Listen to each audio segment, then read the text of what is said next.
Okay, so I'm going to combine this video for graphing linear inequalities and systems of linear inequalities. I'm going to do number 12, and this is off of the systems because there's two equations. But the first one I'm going to graph is this bottom equation. So I'm going to rewrite it. So we have 3x plus y is greater than 2 because it's open towards the bigger side. So that's the equation I'm going to do first. Now you can't graph unless y is by itself. So we're going to subtract 3x over to the other side, which gives me y is still greater than, x should come first, so negative 3x plus 2. So if I'm going to graph this, you graph it just like a regular y equals mx plus b. So here's your m, here's your b. That's your y-intercept. So I'm going to go on to the y, because this is x. So I go on to the y, and I'm going to go to 2 and put a point, because that's your y-intercept. The way you get to your next point is rise over run. So I've got this over 1, because a whole number you have to make it a fraction. So I'm going to go down negative 3, so down 3 over a positive 1. Down 1, 2, 3 over 1. If I want to get to the next point, 1, 2, 3 over 1. 1, 2, 3 over 1. If I want to go backwards, instead of going down 3, I'd go opposite. I'd go up 3. 1, 2, 3 over 1. 1, 2, 3 over 1. Whoops. 1, 2, 3 over 1. Now, with inequalities, that looks funky. 1, 2, 3, 1. Oh, I just shifted it a little. So with inequalities, if you have a greater than or a less than, so no equal sign, this should be a dotted line. All right? If it has an equal to sign, so say if it had like this or this, we're going to draw a solid line, so a straight line. So here I'm going to connect them with a dotted line. And the way you graph these, you get to color pretty much. So you're going to either shade above or below. Is y, and you're going to read right here, y is bigger than that line. Or is y less than the line? It'd be less if it was smaller and was going. So y is bigger than the line, so you're going to shade above the line. If it would have said less than, you shade below. So I'm going to color. If you have map colors at home, I like color, or markers or crayons. I like color. So you shade above because y is bigger. All right, so that's how you're going to graph just a regular inequality. So that's what you should do with linear inequalities and their graph. There's a 2-page of just graphing those. So get y by itself if it's not already. Graph your m first, or your b first, and then you rise over run with your m, and then you look. This means dotted line because there's no line underneath.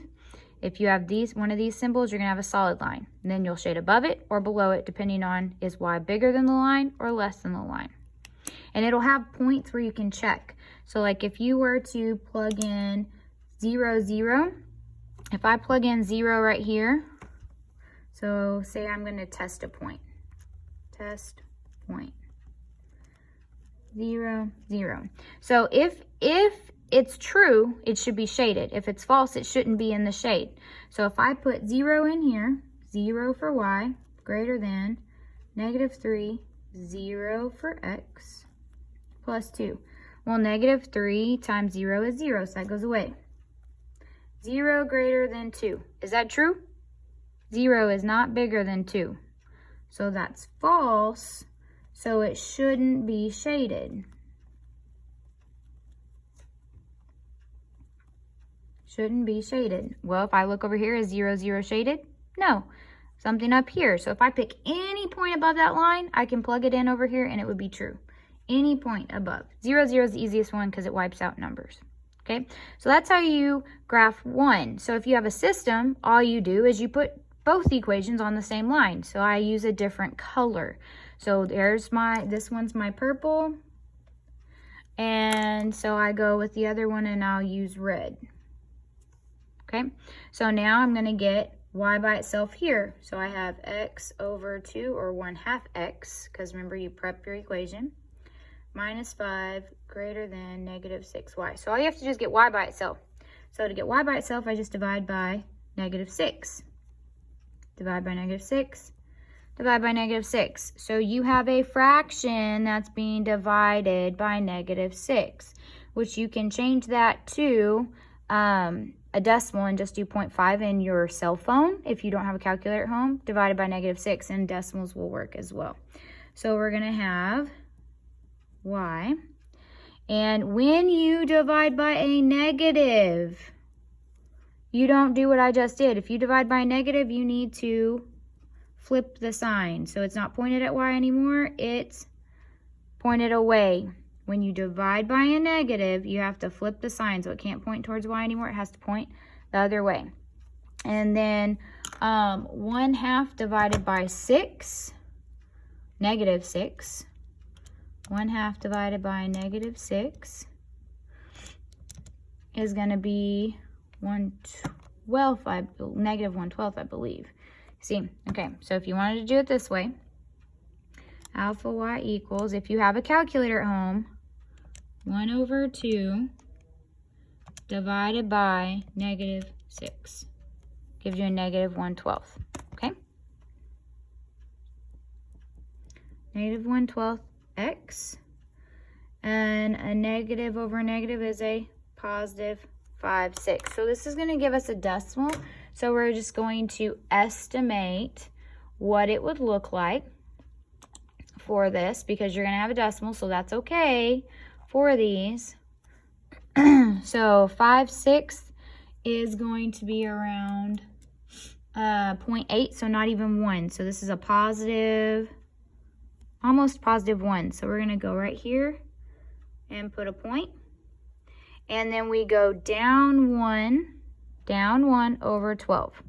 So we're going to go down 1 space over 1, 2, 3, 4, 5, 6, 7, 8, 9, 10, 11, 12. So it's going to go off of our paper. Or we go up 1 over 12, which is going to be off our paper. Now this right here doesn't have a line under it, so it's another dotted line. So I'm going to, bear with me because I'm trying to hold my phone at the same time as doing this. So I have a dotted line. And I'm going to shade wherever y is. So I'm going to read this one backwards. Y is bigger than my line that I just drew. So I need to shade above the line. If that would have been this still, we would have shaded below the line. But since it's y is bigger than that or greater, we're going to shade above. So your two colors will mix up. So when you graph systems, your answer is where your colors mix. When you graph 2, your answer is where the colors mix. So right here, above the red line and above the purple line, these are your answers. So where your colors mix are the answers. And when you watch the YouTube video, when you watch the iTutoring, he'll have 2 colors and he'll change the color right here for the mix. All right, so either just graph 1, or if it's the system page, you're going to graph 2, and that's where your colors mix.